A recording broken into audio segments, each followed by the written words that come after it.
hear you guys. I hear you on the fact that the tech we've been reviewing is not within your budget, especially for students. I was in your shoes a couple of years ago and I remember that buying tech wasn't easy at all. So this month I'm going to dedicate 2 videos on the channel that will be budget related, and I will give away every single item within them as long as you guys follow the guidelines at the end of the video. I think the following items are super worthy and I've only read but good things about them. Like for example, these ones right here, the Soundpeats Free 2 Classic. These are literally a $35 pair of earbuds that are really good. We're talking about earbuds with a nice minimal case, chargeable through USB-C with no wireless charging at this price, of course. The case is nice. Opening it up, you'll see they really fitted these buds within a minimal enclosure, mainly because they were able to deliver a nice compact design.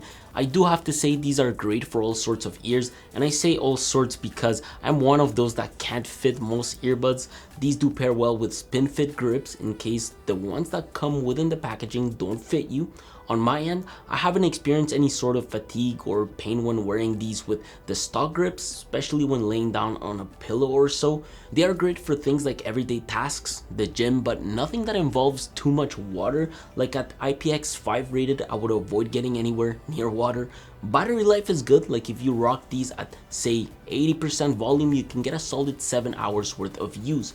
Plus, these are Bluetooth 5.1 with 10 meters worth of range and little to no latency. However, I did realize that while I was testing PUBG on the Samsung, within games, especially if you play competitively, these might not be the best in terms of latency. So as much as these don't have advanced features, the touch controls are very responsive.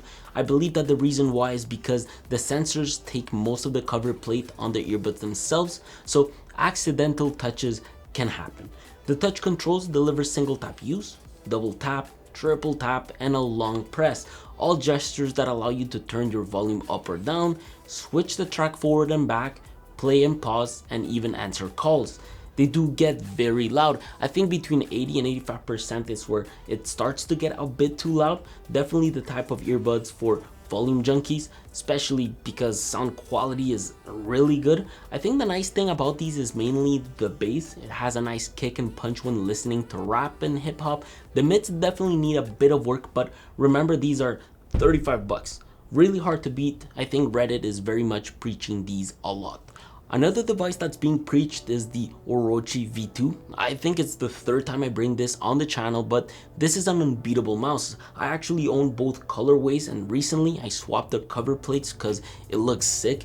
It is a small mouse, extremely good for you guys since you're always switching like classrooms, maybe studying at the library, at a coffee shop and whatnot. It has a nice pleasant grip to it, it's not too small, and it's actually really good for claw grip. The surface texture on the shelf is somewhere between a texturized rough and smooth plastic. It's my girlfriend's favorite mouse, and as much as she hates clicky stuff, the clicks with its Coil 4.0 switches has a nice little medium to high pitched sound to them. Side buttons as well, except they tend to feel slightly mushier and the pitch is higher. The scroll wheel is one of my favorites. The DPI being on top of the mouse is a big plus. PTFE feet that come stock slide very well. They actually have been aging well on mine, and so I have zero complaints about them.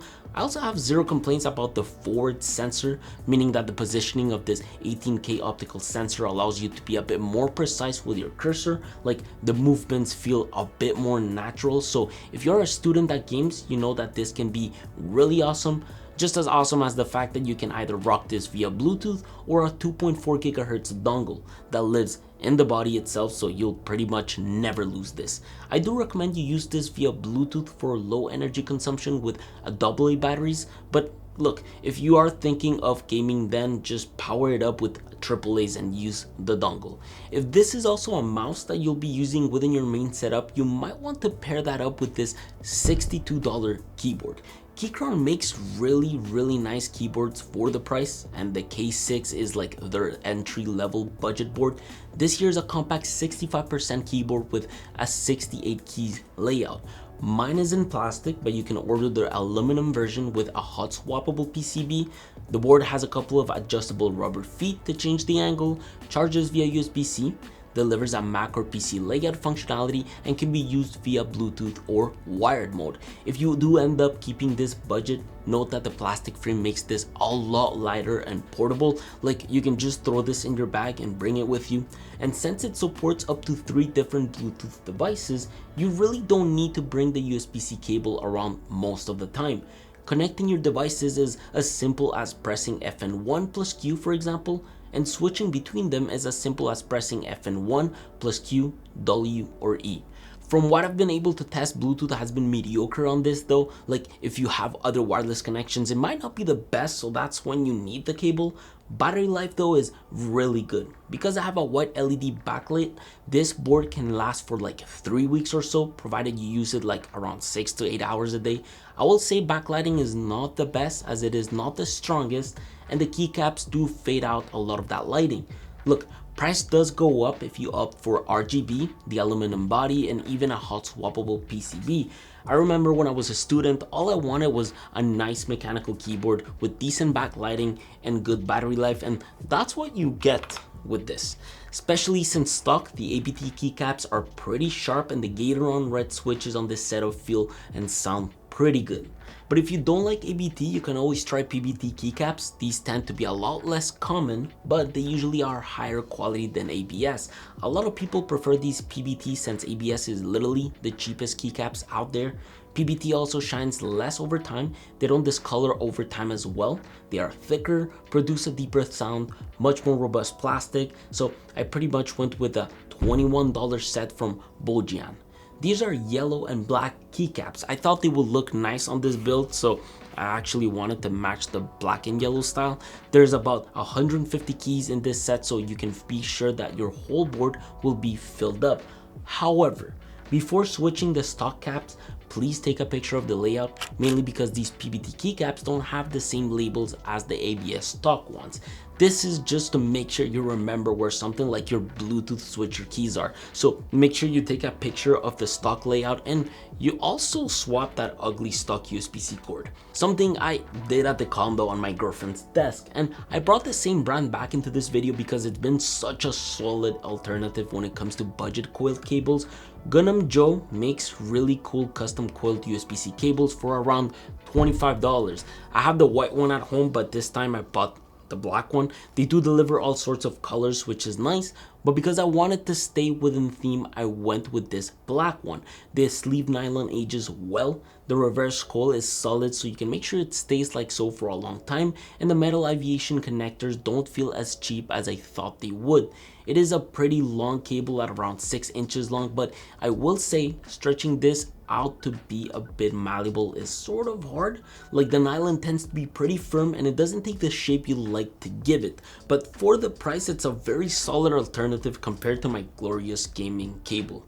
An item that lives in the digital space that can be solid for you guys as well is Caktus AI. Caktus AI might be a really useful piece of software for all you students and young professionals. I think you pay around $10 a month and you pretty much get an AI writer that can help you out with schoolwork and any memos you might need to write early in your career. Basically, it can deliver essays in minutes, it can improve your sentences, expand them, fix your grammar, create accurate citations, and deliver a solid framework to help get any writing projects started.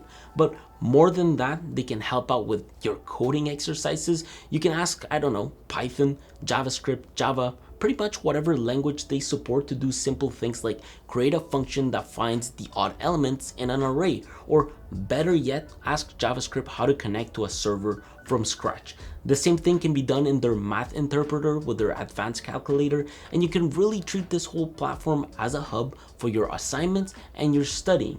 Like, for example, create course folders, upload your PDF assignments, create flashcards, and so on. Their platform and user base is actually rapidly growing and hovering at around 1.8 million people. Plus, Caktus is coming out with new features and prompts regularly, and I think it will be a strong player in the AI ecosystem. I wish I had this when I was in school instead of Check. If you guys know what I'm talking about, you know. I'll leave a link to them down below and to all the items in this video as well. Now, I don't know if you guys have ever been to New York, but they have this store called Muji. Last time I went, I legit bought all sorts of pens and supplies for the desk. I really love their small notebooks as they are high quality books and look super minimal.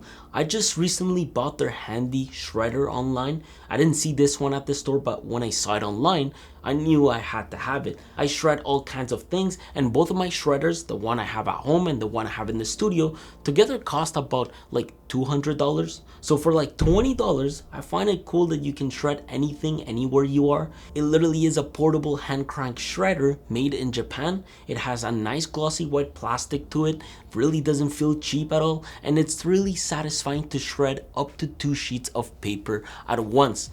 This is a hidden gem for students, but maybe not as much as this Apple Pen replacement. When the iPad came out with the Apple Pen back when I was in college, I almost had a heart attack because of how expensive the pens were or are. Logitech did try to help by making their own budget version, and while I think those are a great alternative, I think this is a way better alternative for those who are on a budget, especially at around $40. And also because design wise it resembles the Apple Gen 2 pen, it delivers a very similar writing experience and it sort of has the same weight as the original Gen 2 pen. I do have to say the tip is a little bit less sharp, but it doesn't seem to affect my writing all that much. Of course, you don't get pressure sensitivity at this price, but you get decent battery life at around 10 hours, magnetic suction with charge, and 3 extra pens. Now, if you do find yourself with low battery life in other devices, I have 2 really good budget alternatives for you so you can charge your portable devices. The first one is this power bank by Inu, coming in at around $22. This here is a 10,000 milliamp portable size that can charge your devices multiple times. And the coolest thing about this little guy here is not only its ports, but also this glossy display here that shows the battery percentage. With a single push of the power button, you can charge your devices either via USB-A or USB-C. And in my hand, it really feels nice. Like it has this premium rubber texture to it and the device has a nice weight overall. The LCD, I'm sure it'll get scratched over time sadly, but I do find it kind of cool how they integrated a nice handy phone holder to it. If ever you do run out of juice and you're into a position where you can charge this, I do recommend you check out this Anker brick. I actually got this a few weeks ago and I've been using it with my S23 Ultra. This here's the Anker 313 45 watt charging brick, coming in at $25. It's small, well built, and as long as you have a proper 5 amp charging cable like their bio-based Anker 543 USB-C cable, you'll get insane charging speeds. A full charge from zero can take about an hour to complete on my Ultra. This can also charge a MacBook Air and replace that 30 watt charger, charge your iPad, your pen, keyboard, the Orochi V2, all while still being super portable and being able to guarantee its peak power.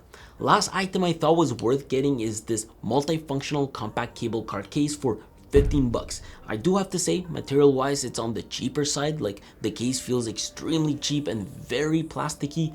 But I love the little tools something like this can deliver.